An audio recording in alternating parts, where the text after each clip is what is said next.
नमस्कार, खास कार्यक्रम में आपका स्वागत है। मैं हूं विनोद कुमार। दर्शकों, लोकतंत्र के महापर्व के महायज्ञ में हर एक मतदाता की आहुति लाजमी है। कल भी हमने अपना कार्यक्रम शुरू करने से पहले ये कहा था कि प्रत्येक मतदाता की नैतिक जिम्मेदारी बनती है कि मतदान केंद्र में जाकर के अपना बेशकीमती वोट जो है वो कास्ट करे और अपना पसंदीदा उम्मीदवार को जिताएं। लेकिन साथ साथ मैं आपको बता देता हूं कि आज पहले चरण में 102 सीटों पर मतदान हो रहा है। ये 21 राज्यों में सीटें हैं और उसके अलावा इसमें से 73 जो है ओपन है, 18 जो है एससी है, 11 एसटी है और वोट जो है 16.63 करोड़ मतदाता हैं।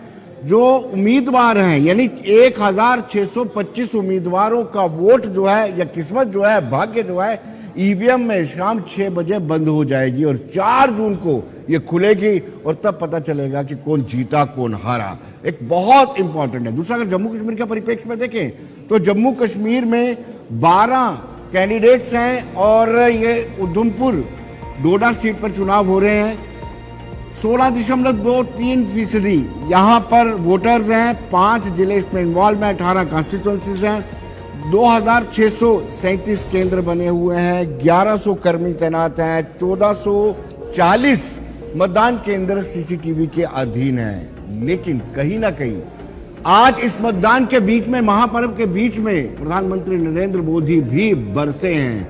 उन्होंने कहीं ना कहीं जनसभा के दौरान अखिलेश और राहुल गांधी और अखिलेश यादव की खिल्ली उड़ाई है। उन्होंने कहा कि ये दोनों कलाकार इस वक्त व्यस्त हैं। आइए देखते हैं पहले क्या कहा प्रधानमंत्री नरेंद्र मोदी ने। दो शहजादों की जोड़ी, उनकी फिल्म का शूटिंग चल रहा है आजकल।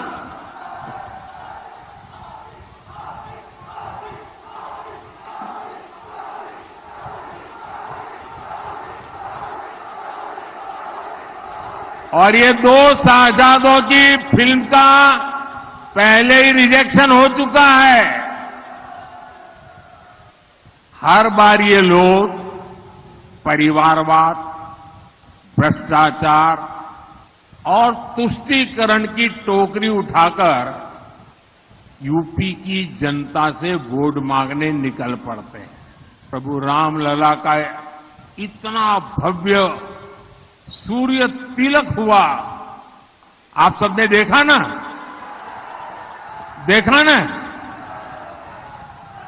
आज जब पूरा देश राममय है तो समाजवादी पार्टी वाले जो राम की भक्ति करते हैं, समाजवादी पार्टी के लोग वोट बैंक की खातिर पब्लिकली कहते हैं कि ये सब तो पाखंडी है। क्या आप सब पाखंडी है क्या? क्या राम भक्त पाखंडी है क्या? क्या राम की पूजा करने वाले पाखंडी है क्या? अमरोहा के गन्ना किसान कभी नहीं भूल सकते कि पहले उन्हें भुगतान के लिए कितना परेशान किया जाता था। लेकिन आज प्रदेश में गन्ने की रिकॉर्ड खरीदी के साथ रिकॉर्ड भुगतान हो रहा है। जब सपा की सरकार थी तो अमरोहा के गन्ना किसानों को साल में औसतन सिर्फ 500 करोड़ रुपए का भुगतान होता था, जबकि योगी जी की सरकार में यहां हर साल करीब 1,500 करोड़ रुपए का भुगतान गन्ना किसानों को हुआ है। एक समय था जब यूपी में धड़ाधड़ चीनी मिलें बंद हो रही थी। कांग्रेस, सपा, बसपा सरकारों में यहां किसान की समस्याओं को न सुना जाता था, न देखा जाता था, न कोई परवाह की जाती थी। लेकिन भाजपा सरकार किसानों की समस्याओं को कम करने के लिए दिन रात काम कर रही है। अमरोहा के किसानों को पीएम किसान सम्मान निधि के करीब 600 करोड़ रुपए। दर्शकों, मैं ज्यादा देर तक अपने पैनलिस्ट और आपके बीच में नहीं बनना चाह रहा, लेकिन 4-5 ऐसे इंपॉर्टेंट इश्यूज हैं या मुद्दे हैं या फिर बयानात हैं, उनसे आपको रूबरू जरूर करवाऊंगा। अगर ईवीएम की बात करें तो सुप्रीम कोर्ट ने कहा कि नसीहत दी है कि हर चीज पे संशय करना, संदेह करना समस्याओं का एक कारण रहता है। कि सुप्रीम कोर्ट ने कहा कि आप ईवीएम पर आप कहीं ना कहीं अगर निशाना साधेंगे तो संशय होगा, संशय से समस्याएं बढ़ती हैं। वहीं सुप्रीम कोर्ट ने यह भी कहा है कि चुनावी प्रक्रिया को पवित्र बनाना चाहिए, इस पे कोशिशें करनी चाहिए, जो संशय संदेह है उनको दूर करना चाहिए। ईवीएम की छेड़खानी को लेकर के कहा, निर्वाचन आयोग ने जो बयान दिया उसने कहा कि सवाल ही पैदा नहीं होता इसमें कोई छेड़खानी हो जाए। उन्होंने कहा कि 4 करोड़ वीवीपैट्स को हमने चेक किया है, उसका मेल किया, उसमें किसी तरह की कोई दिक्कत नहीं आई है। ऐसा नहीं है कि वीवीपैट कुछ और हो और ईवीएम कुछ और बोल रहा हो, इसलिए कोई किसी तरह की दिक्कत नहीं आई है। अगर हम लीडर्स की बात करें तो राहुल गांधी ने कहा कि देश में अशांति पैदा कर लोगों को नुकसान पहुंचा रही है भारतीय जनता पार्टी। और दूसरा, अमित शाह ने कहा है जीते तो ईवीएम ठीक है, हारे तो ठीकरा फोड़ दो। और राजनाथ सिंह ने कहा कि 20 साल से कांग्रेस का राहुल यान न लॉन्च हुआ है न लैंड किया है। इस पर चर्चा करेंगे। मेरे एक्सट्रीम राइट में है सुनीता अरोड़ा जी। सुनीता जी, आपका स्वागत है। और साथ में Sohit Sharma People's Democratic Party से ताल्लुक रखते हैं, सोहित जी आपका स्वागत है। कपिल सिंह कांग्रेस से ताल्लुक रखते हैं, कपिल जी आपका भी स्वागत है। और साथ साथ डॉक्टर अभिजीत जसरोटिया भारतीय जनता पार्टी से ताल्लुक रखते हैं, आपका भी स्वागत है। बीजेपी के प्रवक्ता हैं। तुष्टीकरण की टोपी कौन पहनाता है? अभी प्रधानमंत्री जी बोल रहे थे, तुष्टीकरण की टोपी पहन के उतार करके वोट मांगने की बात कौन करता है? ये सारे के सारे आरोप भारतीय जनता पार्टी पर लगते हैं। और ये कहा जाता है कि भारतीय जनता पार्टी पोलराइजेशन यानी ध्रुवीकरण की राजनीति करती है। देखिए विनोद जी, बहुत बहुत धन्यवाद आपका। सबके पहले तो आज के इस दिन की पूरे देश को मैं मुबारकबाद देना चाहता हूं। और मुझे लगता है कि आज सभी के सभी लोग अपने इस हक का इस्तेमाल कर कर अपनी चुनी हुई सरकार, अपना चुना हुआ प्रधानमंत्री बनाएंगे। सो इस दिन की विशेष और लाखों लाखों शुभकामनाएं सबको। रही बात जिस तुष्टीकरण की आप बात करते हैं, मुझे लगता है भारतीय जनता पार्टी एक ऐसी पार्टी है जो शायद इस तरह की राजनीति नहीं करती। हमारे लिए सभी वर्ग, सभी वर्ण, सभी के सभी लोग एक बराबर हैं। कम से कम हम कांग्रेस और इंडिया अलायंस की तरह एक आंख से नहीं देखते हैं। अगर आज हमारे इसी काल के अंदर जो 10 साल बीते हैं, इसके अंदर अगर 2000 रुपया भी केंद्र से आया, वो सारा बानू के खाते में भी आया और गीता देवी के खाते में भी आया। किस एम्स के बाद लिख रखा है कि केवल हिंदुओं के लिए और मुसलमानों के लिए है? किस वंदे भारत ट्रेन के ऊपर लिख रखा है कि केवल मुसलमान बैठ सकते हैं? 80-20 की बात क्यों करते हो? अब जब चुनाव की बात आती है, आखिरी चरण उत्तर प्रदेश में आपने 80-20 की बात क्यों की थी? देखिए, हम बात करते हैं उन लोगों की जहां बात करते हैं जो लोग देश हित में और जो लोग देशद्रोह हैं, उनको हम जरूर उस कटघरे में लाकर खड़ा करना चाहेंगे। क्योंकि देश जिस तरह से बुलंदियां छू रहा है दिन ब दिन, कहां हम 11वीं नंबर की अर्थव्यवस्था से शुरू हुए थे 2014 के अंदर, जब पूरी दुनिया ग्रोथ कर रही थी और भारत डी ग्रोथ के ऊपर था। आज हम 5वें नंबर की अर्थव्यवस्था पर है।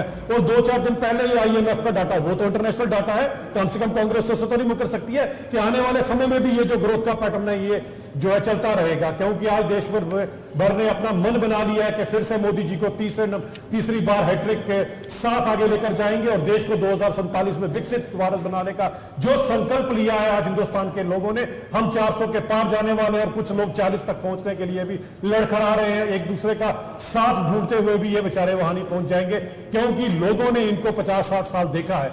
लोगों ने अपना ध्रुवीकरण होते हुए देखा है।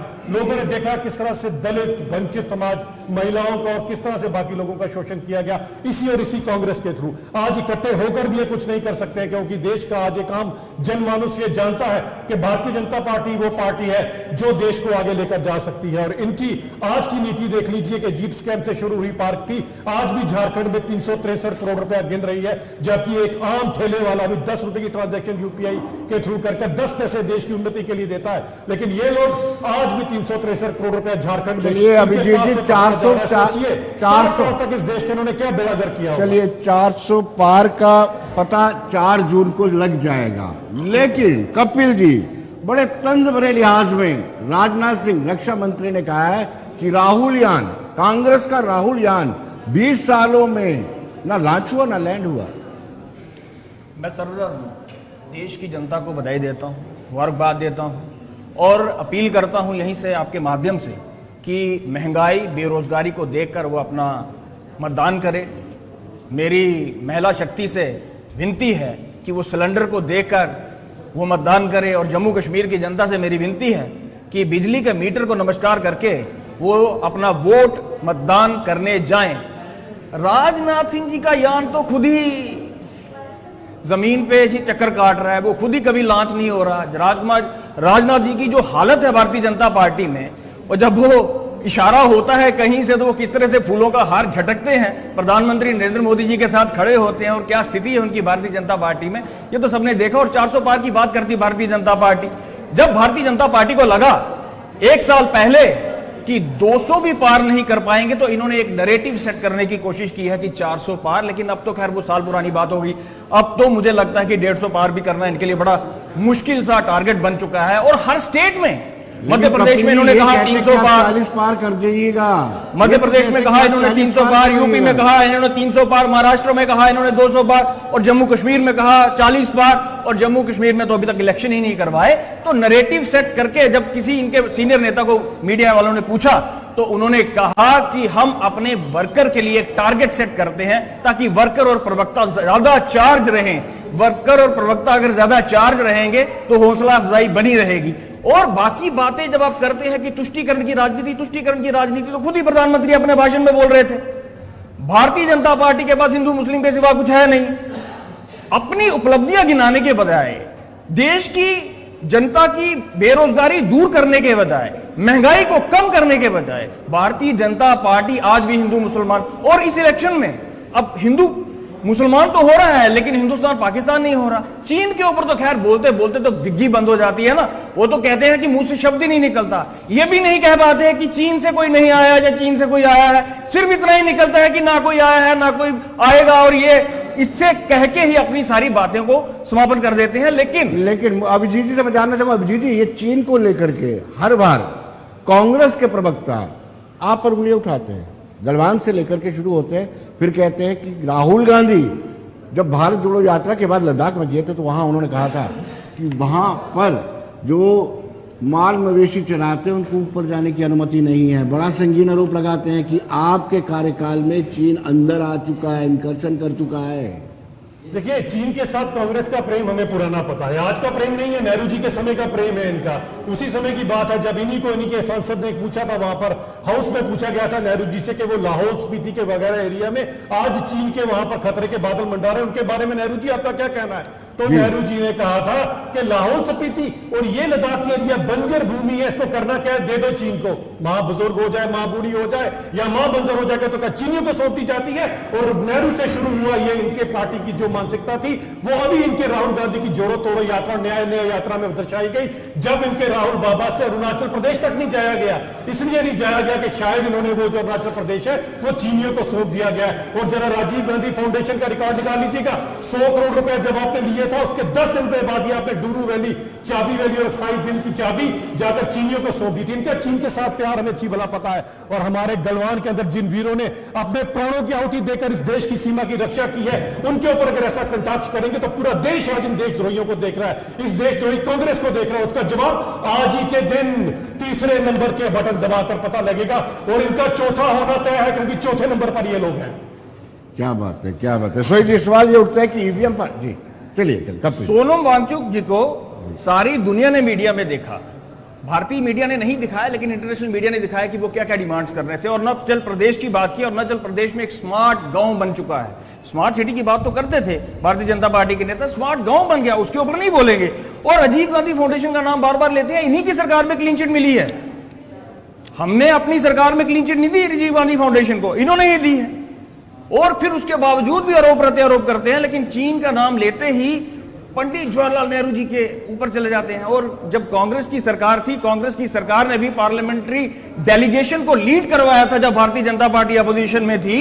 और भारतीय जनता पार्टी ने आरोप लगाए कि वहां पे जमीन हथिया ली गई है। और एक पार्लियामेंट्री डेलीगेशन को कांग्रेस की सरकार ने चीन के गलवान के ऊपर बॉर्डर में भेजा और सबको सेटिस्फाई करने की कोशिश की। लेकिन ये तो वहां पे मीडिया को भी नहीं जाने देते, और वहां पे जो चरवाहे हैं वही आरोप लगाते हैं आज की भारतीय जनता पार्टी की सरकार के ऊपर कि उनको भी भेड़ बकरियां चराने नहीं दी जाती। जी सोहित जी, सवाल यह है कि आपने ईवीएम पर, इंडिया ब्लॉक ने ईवीएम को लेकर के बहुत बड़ा मुद्दा उठाया था लेकिन सुप्रीम कोर्ट ने स्पष्ट कर दिया है कल, उन्होंने कहा है कि नसीहत दी है, कहा भी नहीं है, नसीहत दी है कि हर चीज पर संदेह करना एक समस्या है, हर बात पे आप संदेह करते हो। देखो बात ऐसी है, सबसे पहले भारत के लोकतंत्र में आज जो चुनाव होने जा रहे हैं उसके लिए भारत की जनता और जम्मू कश्मीर की जनता को मुबारकबाद देता हूं।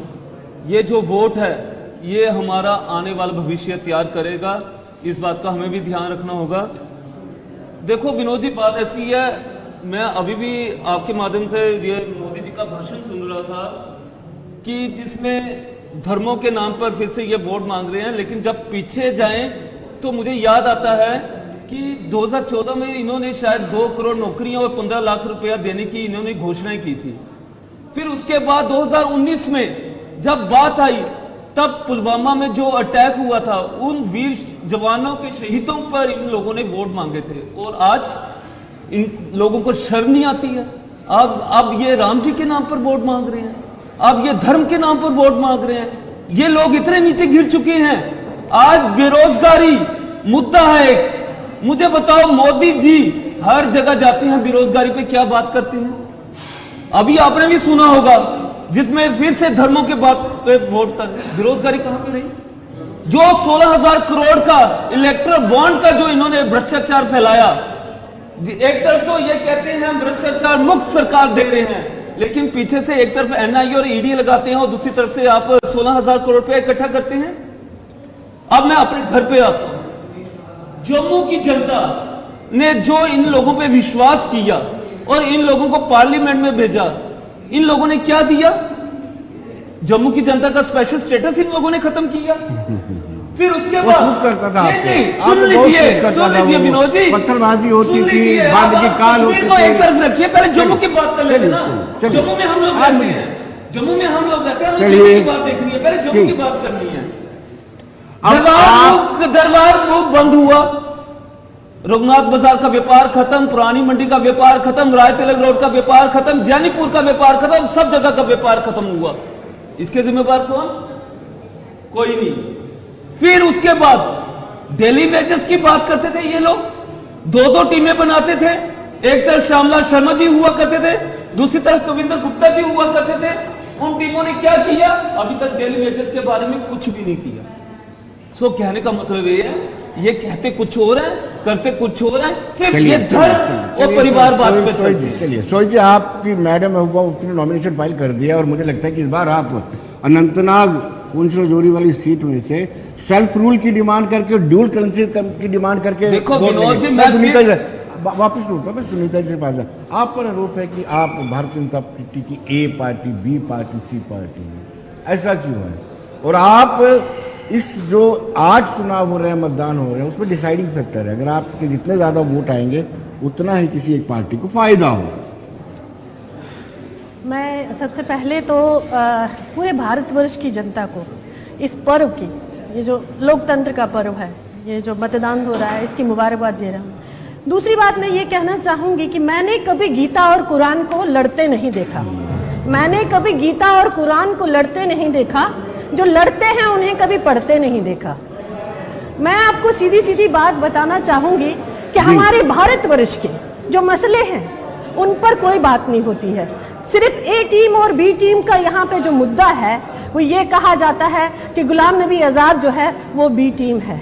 मुझे ये आप बताइए कि जब गुलाम नबी आज़ाद साहब पार्लियामेंट में थे, जब धारा 370 को हटा दिया गया था, तो उसका विरोध किसने किया था? 1.5 घंटा 2-2 घंटे आज़ाद साहब ने वहां पे विरोध किया था इस चीज का, वो लोगों को नहीं दिखा। आज गुलाम नबी आज़ाद साहब ने अपनी पार्टी बनाई और जब जन सैलाब उनकी रैलीज में उमड़ के आया और लोगों को डर के मारे, उनकी वो फ्रस्ट्रेशन निकालने के मारे, वो लोग आज़ाद साहब को बी टीम का दर्जा देते हैं। वो कहते हैं ये बी टीम है, ये ए टीम है। मगर मैं पूछना चाहती हूँ कि कहाँ से उनको लगा कि आज़ाद साहब बी टीम है? अगर आज़ाद साहब बी टीम होते तो उनको जरूरत ही नहीं थी। वो तो इतने बड़े ऊंचे कद के नेता है, तो वो दिल्ली में बैठकर अपने आराम से एक नेशनल टीम अपना पार्टी बना सकते थे। लेकिन जम्मू कश्मीर के लोगों की उनको इतनी फिक्र है कि उन्होंने यहाँ पे कुछ ना सोचते हुए अपनी पार्टी का गठन किया और आज उन्होंने अपना प्रत्याशी जो है हमारे जीएम सरूरी साहब मतलब उधमपुर डोडा और चुनाव वैली की कंस्टिट्यूंसी में उतारे हैं। और आप देख ही रहे होंगे कि पिछले 15-16 दिनों से किस तरह से लोगों का जनसैलाब है। मगर मैं ये कहना चाहूंगी कि लोग अगर वोट करेंगे तो वो गुलाम नबी आजाद साहब के काम पर करेंगे। गुलाम नबी आजाद साहब के काम बोलते हैं। मैं 15 दिन चुनाव वैली में दौरा करके आई हूं खुद, और मैंने देखा है कि वहां पे जो जितनी भी वहां पे डेवलपमेंट हुई है वो आजाद साहब के वक्त पे हुई है। आजाद साहब ने वहां पे हॉस्पिटल दिए, टूरिज्म दिया, सड़कों का जाल बिछाया और लोग उसकी सराहना करते हैं, तो उस पर लोग वोट दे देंगे। बाकी बात जो है ये बी टीम या ए टीम, हम इस पर जाते नहीं है क्योंकि हमने काम करना है। बिल्कुल बिल्कुल, आपसे बड़ा संगीन सवाल पूछा था, बाद में आपसे जवाब लेता हूँ। लेकिन अभिजीत जी, जो सोहित जी ने कहा है उसमें सदाकत भी है। 15 लाख, 2 करोड़ रोजगार, फिर डेली वेजेस, एक एक करके मुझे आपसे जवाब चाहिए। देखिए, अब इन्होंने मेथड का भी जिक्र किया था स्टार्टिंग में, कपिल जी ने प्रॉपर्टी टैक्स का भी जिक्र किया था। जम्मू कश्मीर के परिप्रेक्ष्य में बात कर रहा हूँ। बिल्कुल, मैं जम्मू कश्मीर के परिप्रेक्ष्य में अगर बात करूं तो जिस तरह की बात ये लोग कर रहे हैं, सबसे पहली बात ये जो पार्टियां जो यहाँ पर आज इंडी अलायंस बनाकर बैठी है, 2.5 लोग की बैकड्रॉप अपॉइंटमेंट करवाने वाली हैं ये पार्टियां, जब सवाल पूछती हैं तो सिवाय हंसी के और कुछ नहीं छूटता। ये वही पार्टी है जिन्होंने अपने मामा भांजा जी को रातों रात KS ऑफिसर बना दिया, और जब इन्हीं की इंडी अलायंस की जब नेशनल कॉन्फ्रेंस ने एतराज जताया, प्रोटेस्ट किया, तो वो मामा जी के भांजा जी के मामा जी को नीचे उतारना पड़ा। इस तरह की अपॉइंटमेंट परिवारवाद के चलते यही करवाते होंगे, हम लोग नहीं करवाते। दूसरी बात आती है कि आप चीज को समझिए कि जिनको आज देखिए किनको दुख होना शुरू हो गया डेली वेजर्स का। 96-97 में जब डेली वेजर लगे थे तो आपकी महबूबा मुफ्ती साहब ऐसी कांग्रेस इंडिया अलायंस में कांग्रेस की प्रत्याशी हुआ करती थी। 20 साल तक आपने डेली वेजरों का खून चूसा है, 20 साल तक। तो आप कितने साल चूसोगे? बीच में बोलते आप कितने साल चूसोगे? मैं इनके बीच में आप कितने साल चूसोगे? झूठ मत बोलिए ना, झूठ मत बोलिए ना, बीच में बोला, आप झूठ मत बोलिए ना, सच बोल रहे थे। आप झूठ के वो तो सब जनता जानती है, वो जनता जानती है। दूसरी बात ये आती है कि जनता सब जानती है इस पार्टी को भी। हम आज नेशनल पर्सपेक्टिव की बात कर रहे हैं, आज हम बात कर रहे हैं किस तरह से आगे बढ़ना है, देश को आकर निकल जाना है। और यही जो पार्टी जिसके सामने देख लीजिए जो भ्रष्टाचार की बात करती है, इन्हीं की पार्टी प्रेसिडेंट की वालिदा से अभी तक ईडी पूछ रही है 16,000 करोड़ का तो जवाब दे दीजिए। आप वही पुरानी बातों पर रटते रहेंगे। 16,000 करोड़ का जवाब कौन देगा? इलेक्शन बॉन्ड्स में 16,000 करोड़ का जवाब कौन देगा? लिंक रोड में जेके बैंक में जो 55 करोड़ का जो घपला है उसका जवाब कौन देगा? आप बार बार मैं प्रैक्टिकल बात करता हूं कि देश कहां से कहां पहुंचा पता होना चाहिए। और मैं चाहूंगा मेरे कांग्रेस के काबिल प्रवक्ता जरा कान खोलकर सुने, और हो सके तो आपने जरा हायर कमांड को भी सुनाए कि देश कहां पर था 2014 में और देश आज कहां पर खड़ा है। रिटर्न ऑन इन्वेस्टमेंट इनके समय पर 8.48%, आज 12.35%। आंकड़े हैं, आंकड़े कांग्रेस की तरह झूठ नहीं। ये आंकड़ा मैं भी देना चाहूंगा, ये आंकड़ा मैं भी देना चाहूंगा। 2014-15 में 64 लाख करोड़ का कर्जा था, यही 2023-24% में 173 लाख करोड़ का कर्जा हो गया, और जो जीडीपी थी 81% कर्जे में डूब गई। की बात करते क्या बात कर रहे हैं? जम्मू 1.8 करोड़, आज 11.5 करोड़। नेशनल हाईवे जो है गिनतियां लेकर आते हैं, कहां से करते हैं? आज 28 किलोमीटर पर डे बन रही है। उस समय जन औषधि बांग्लादेश को 111 गांव इन्होंने दे दिए, 10,000 एकड़ भूमि इन्होंने दे दी, फिर कहते हैं कि हम देशभक्त हैं। 150 एयरपोर्ट 10 सालों के अंदर, मेडिकल कॉलेज 387 आजादी से लेकर आज तक, और 10 सालों में 700 से सीटें 51,348 आजादी से लेकर आज तक 10 सालों में 1,99,000 से ऊपर पहुंच गई। यूनिवर्सिटियां आजादी से लेकर आज तक 676, आज 1168। इलेक्ट्रिसिटी इन रूरल एरिया में 12 घंटे के टाइम पे आती थी, आज 20 घंटे के टाइम पे आती है। टैप वाटर आजादी से लेकर आज तक 3.2 करोड़ और आज 13.8 करोड़, और आने वाले टाइम में हर घर में नल में जल, और वो भी स्वच्छ पहुंचेगा। जब इतनी सारी बातों के साथ हम लोगों के बीच में जाओगे, और सबसे बड़ी बात यह है क्या है कि 10 सालों के अंदर विनोद जी 25 करोड़ लोग, और ये डाटा नीति आयोग का है, कांग्रेस का डाटा नहीं है, ना ही बिजबेहरा की पार्टी का डाटा है, नीति आयोग का डाटा है कि 25 करोड़ लोग। इसका जवाब मैं देना चाहूंगा, इसका जवाब मैं देना चाहूंगा। गरीबी रेखा से उठकर ऊपर आ गए। और जो बेरोजगारी की बात है, सिवाय कांग्रेस और DRS के, वहां पर जो बेरोजगारी फैली है वो इस इलेक्शन के बाद और बढ़ेगी, उसकी मैं गारंटी देना चाहता हूं। और यह बताना चाहता हूं कि जो रोजगार हम दे रहे हैं 30,500 की नौकरियां, वो जम्मू कश्मीर के अंदर पूरी नौकरी, वो 800 रुपए का खिलवाड़ नहीं है जो कांग्रेस ने और PDP ने और नेशनल कॉन्फ्रेंस से लोगों से किया था। ये 30,500 नौकरियों का मतलब है पूरी तनख्वाह, जिसमें खुद का पेट भी पलता है और घर वालों का भी पेट पलता है। अब इनकी तरह नहीं, ये डेली वेज 50 रुपए की दवाई अपने बच्चों को लेने के लिए दर बदर की ठोकरें खाता था, जो हाल 20-25 सालों में जम्मू कश्मीर का करके रखा है। आज अगर ये हमसे पूछेंगे, जम्मू अकेला प्रोविंस जिसकी मिर्ची बड़ी लग रही है आज इस PDP को, अकेला प्रोविंस है पूरे हिंदुस्तान के अंदर जहां एम्स भी है, IIT भी है। और किसने लाया मेरे भाई? हम लोगों ने लाया है, ये हम लोगों ने लाया है। आप छोड़िए, आप तो धोखेबाज लोग हैं, आप तो जम्मू का कत्ल करने वाले लोग हैं। आप लोगों की बात सुनेगा कौन? आप लोगों ने तो जम्मू का बेड़ा गर्क किया हुआ है। ये सब झूठ है, ये सब झूठ है, ये सब झूठ है, ये सब झूठ है।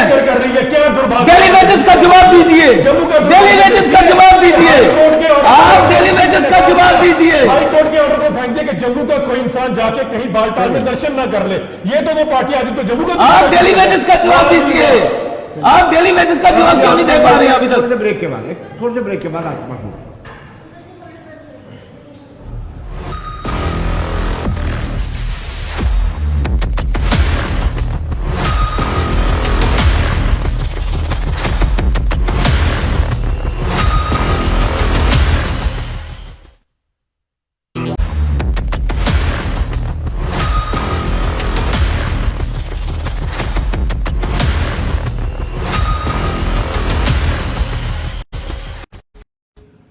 ब्रेक के बाद एक मरतबा फिर स्वागत है और कपिल जी से जानना चाहेंगे। कपिल जी, अब आपने दलित, पिछड़ा और आदिवासी चुना है, ये नई टर्मिनोलॉजी निकाली आपने DPA। आपकी नीति ही ये रही है कि आपने कहीं ना कहीं अपीज करने का प्रयास किया है, चाहे वो मिनॉरिटी सेक्शन हो या फिर आपका जो घोषणा पत्र है उसको क्यों भारतीय जनता पार्टी ये कहती है कि 1936 के मुस्लिम लीग के घोषणा पत्र की तरह है? ये भाजपा का आरोप है कि भारतीय जनता पार्टी ने 2014 में जिन जुमलों की बौछार की, अब उन जुमलों की गारंटी की बात करती है भारतीय जनता पार्टी। चाहे वो 15 लाख रुपया हो, किसके अकाउंट में आया, 2 करोड़ रोजगार हर साल किसको मिला, और महंगाई कम करने की बात करती थी भारतीय जनता पार्टी। प्रधानमंत्री 100 दिन में काला धन वापिस लाने की बात करते थे, तो किसको मिला? भाजपा प्रवक्ता ने नेशनल पर्सपेक्टिव की बात की, तो मैं थोड़ा सा एलेबरेट कर देता हूँ। बजट, इन्होंने कहा कि भारत जो है आज तीसरे नंबर की इकॉनमी बनने जा रहा है जी, और बजट में जो टोटल बजट है वो अभी ठीक है भारतीय जनता पार्टी के अनुसार ठीक है, लेकिन जो GDP है वो अभी 300 लाख करोड़ रुपया पहुंच नहीं पाई है और इस देश के ऊपर 205 लाख करोड़ रुपए का कर्ज है। और टोटल बजट की अगर हम बात करें भारतीय जनता पार्टी की सरकार का, तो 33% उसमें टैक्सेस से आता है, 36% जो है वह उधार लेती है सरकार। और उसके बाद ये कहते हैं कि 17 साल में क्या किया, जो कांग्रेस ने 17 साल में संजोया था, भारतीय जनता पार्टी उसको बेच कर इस देश का बजट चला रही है। भ्रष्टाचार की बात तो भारतीय जनता पार्टी के मुंह से अच्छी लगती नहीं, क्योंकि इलेक्टोरल बॉन्ड जब जनता के सामने आ गए तो जिस कंपनी के पीछे ED CBI लगाई गई थी, उसी कंपनी ने, उसी फर्म ने, उसी इंसान ने सबसे ज्यादा इलेक्टोरल बॉन्ड जो है वो भारतीय जनता पार्टी से खरीदे हैं।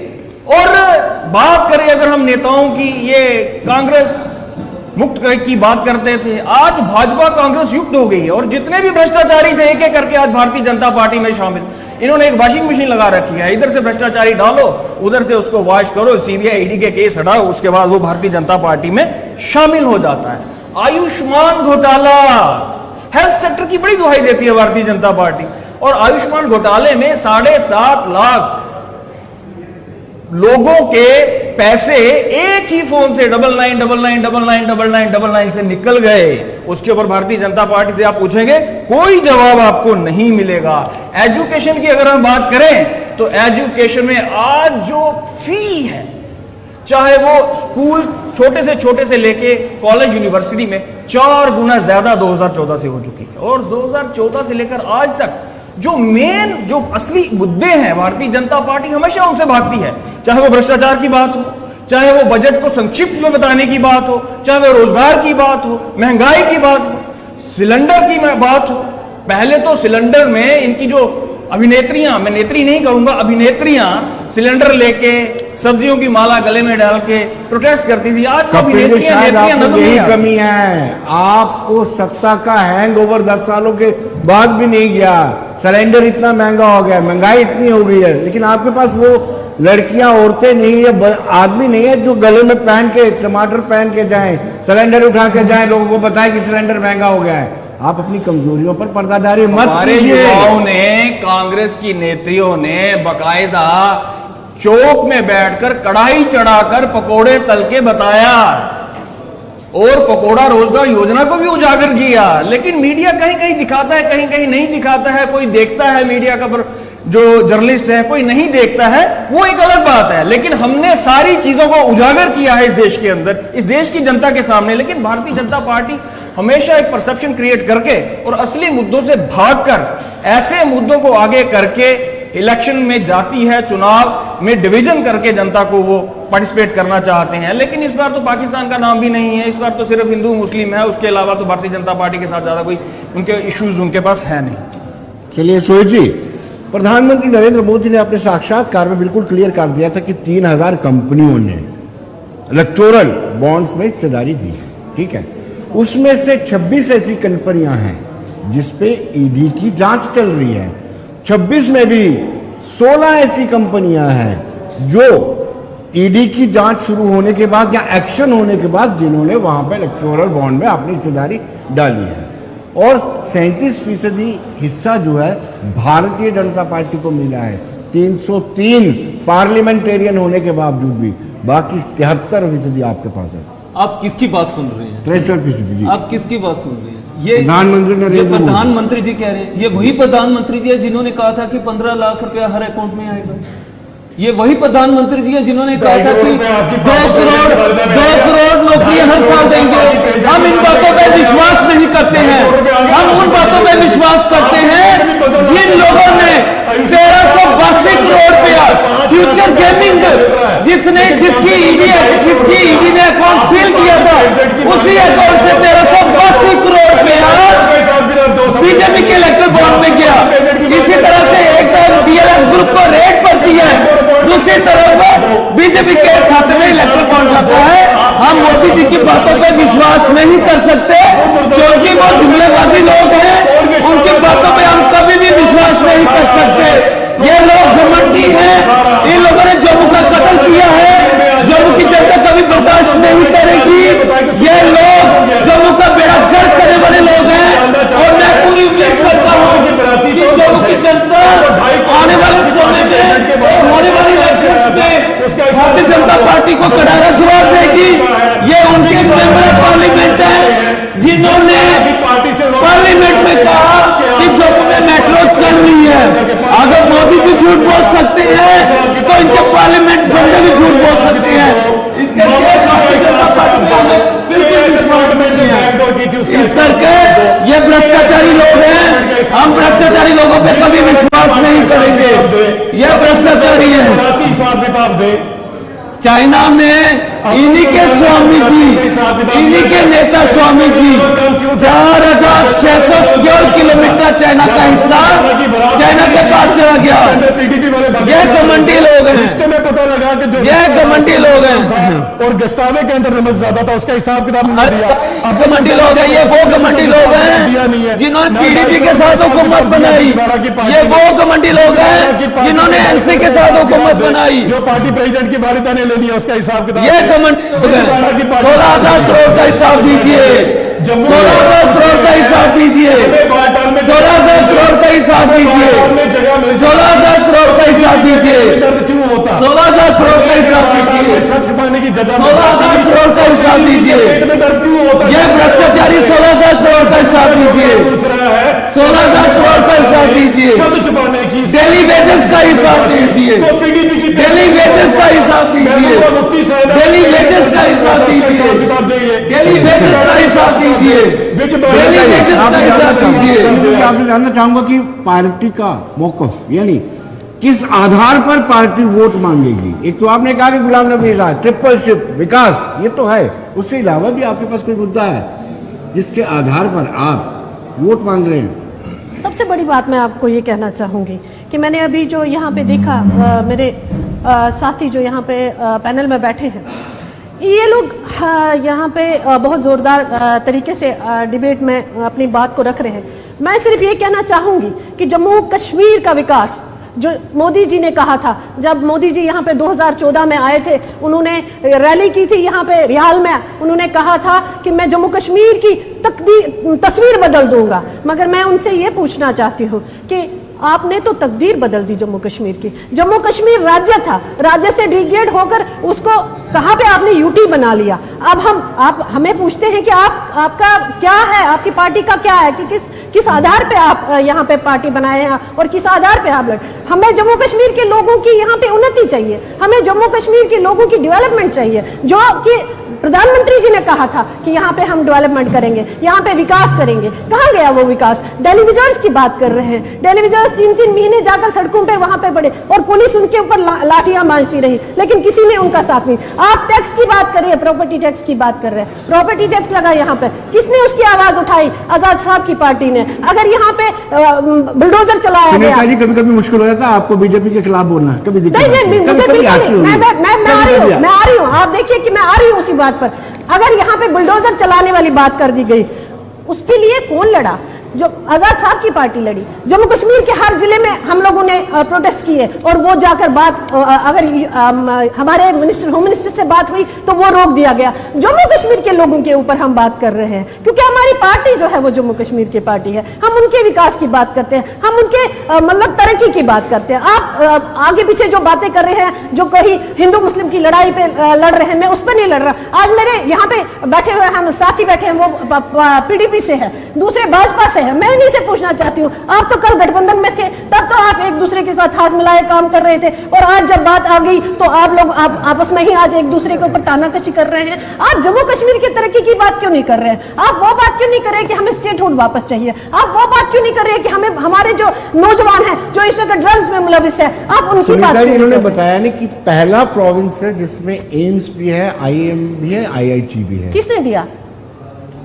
यहाँ किसने दिया? आपने वो लेटर देखा होगा, जो लेटर आजाद साहब ने प्रधानमंत्री को लिखा था। हमारे पास वो लेटर है, हम आपको वो लेटर बताएंगे कि आजाद साहब ने वो लेटर लिखा था कि एक एम्स तो दे दीजिए कम से कम। अगर आजाद साहब ने, हमारे यहाँ पार्लियामेंट मेंबर हमने भेजे थे, हमने भाजपा को यहाँ पे 25-25 MLA दिए। अगर यहाँ से पार्लियामेंट मेंबर भेजा, उन्होंने पार्लियामेंट में कौन सी जम्मू कश्मीर की बात की? उन्होंने तो 2 साल पहले मेट्रो चलाई। मैं तो आज दिन तक उस मेट्रो में बैठी नहीं, मुझे भी बताइए रूट कौन सा है, मैं भी बैठूं उसमें, बताइए। जी ये 2 साल पुरानी मेट्रो अभी भी चुनाव प्रचार में दिख रही है, वो काट काट के लोग इसमें डाल रहे हैं।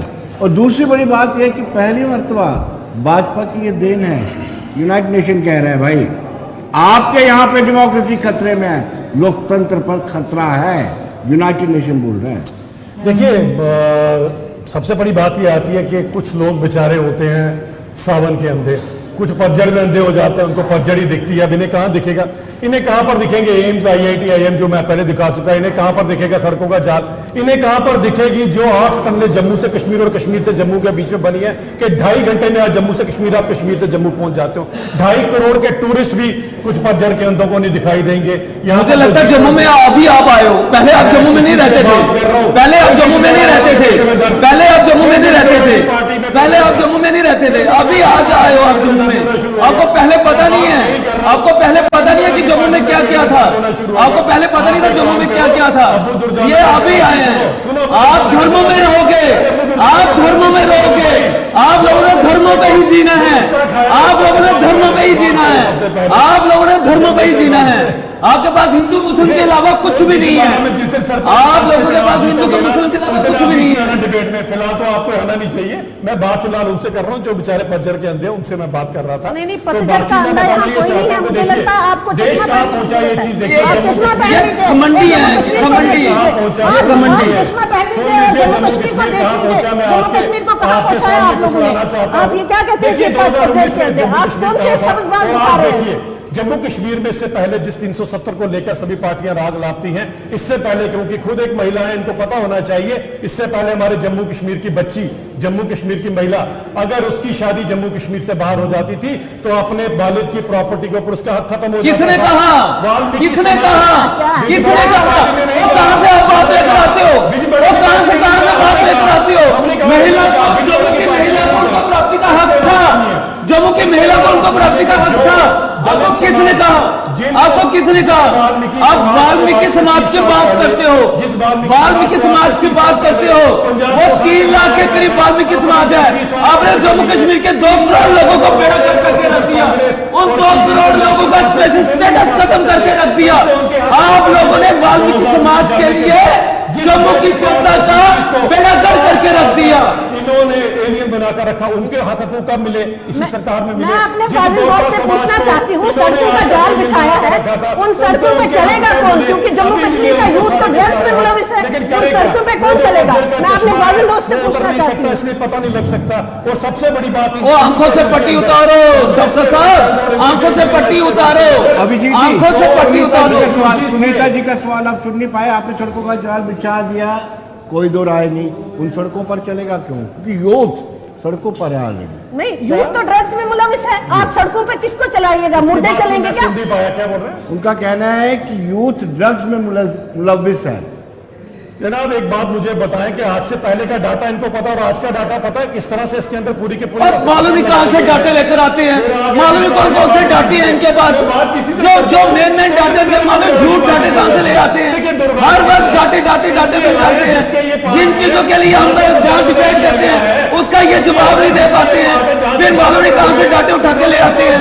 इंडियन नेशनल यहाँ का छोड़ा ना वहां का छोड़ा, आज और जुड़ेगा भारत, जीतेगा इंडिया, देखिए जुड़ेगा भारत, जीतेगा इंडिया। तेरे कूचे से हम निकले, बहुत निकले मेरे अरमान। आप लोग मर्जी बोलो, आप लोग धर्मों में रहोगे, आप लोग धर्मों में रहोगे, आप लोग धर्मों में रहोगे। मांगते तब आप नौजवान को रोजगार देते, मांगते तब आप नौजवान को रोजगार देते, आपने तो नौजवान को रोजगार तक नहीं दिया। आप धर्मों के नाम पर वोट मांगो, आप लोगों ने धर्मों के नाम पर वोट मांगे। विनोद जी, मैं लड़ना नहीं चाहती, मैं लड़ना नहीं चाहती हूँ, मैं सिर्फ 2 बातें पूछना चाहती चलिए। हूँ। 10 सालों में इन लोगों ने कि यूथ को कितने जॉब्स दिए? 30,500। 5 साल में 30,000, शर्म नहीं आई इनको? 5 साल में 30,000 नौकरी दी। ओ भाई हमसे पूछो, हम लोगों ने कितनी नौकरी दी है? आप लोग क्या कह रहे हो? और शर्म नहीं आई? 5 साल में 30,000 नौकरी दी आप लोगों ने, शर्म नहीं आई?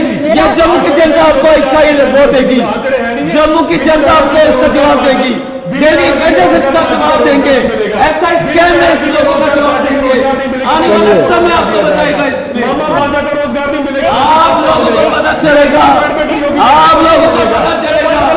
आने वाले समय जम्मू की जनता आपको बताएगी, दिल्ली वेजेस बताएंगे आपको, ऐसा स्कैम बताएगा आपको, बताएंगे आपको। कपिल जी को भी मौका दीजिए। कपिल जी बड़े दिनों बाद आप हमारे स्टूडियो में। सवाल यह है कि आप इतनी नौबत आ गई है कि कांग्रेस के पास कोई मुद्दा नहीं बचा। अब ये नौबत आ गई है कि कांग्रेस के पास कोई मुद्दा नहीं बचा और डरा रहे हो, आप पब्लिक को डरा रहे हो, कह रहे हो संविधान बदल दिया जाएगा। संविधान बदलने के लिए पता है क्या जरूरी होता है, नेसेसिटी क्या चीजें होती हैं? करीब 108 मरतबा पहले ही अमेंडमेंट हो चुकी है संविधान में। भारतीय जनता पार्टी के नेता खुद ही बोलते हैं, फिर आप कभी रैली में, कभी चुनावी रैली में, कि इस बार अगर इलेक्शन होगा तो संविधान को बदल दिया जाएगा।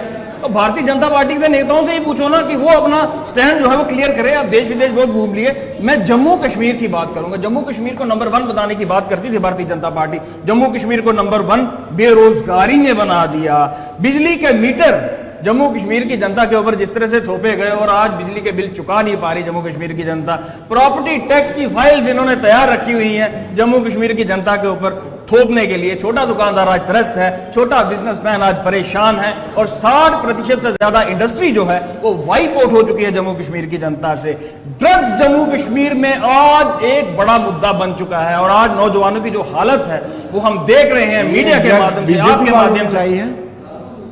ड्रग्स का कारण बीजेपी है या बीजेपी ऑर्डर किसको मेंटेन करना है? ठीक, सरकार को मेंटेन करना है, पुलिस को करना है, प्रशासन को करना है। आपसे मैं ये कह रहा हूं कि अगर ड्रग्स आज एक मुद्दा बन चुका है तो उसके लिए भारतीय जनता पार्टी कड़ा संज्ञान क्यों नहीं लेती, कड़े कदम क्यों नहीं उठाती। और एम्स की बात करते हैं, एम्स सबको पता है जम्मू वालों ने लड़के लिया है, क्योंकि लॉयर एसोसिएशन ने वो इशू रेज किया था और उसके बाद सारी जम्मू की जनता ने उसमें पार्टिसिपेशन किया और उसके बाद जम्मू को एम्स मिला। भारतीय जनता पार्टी तो एम्स दे गई थी कश्मीर के लिए, और वाल्मीकि समाज को उनके हक देना अच्छी बात है।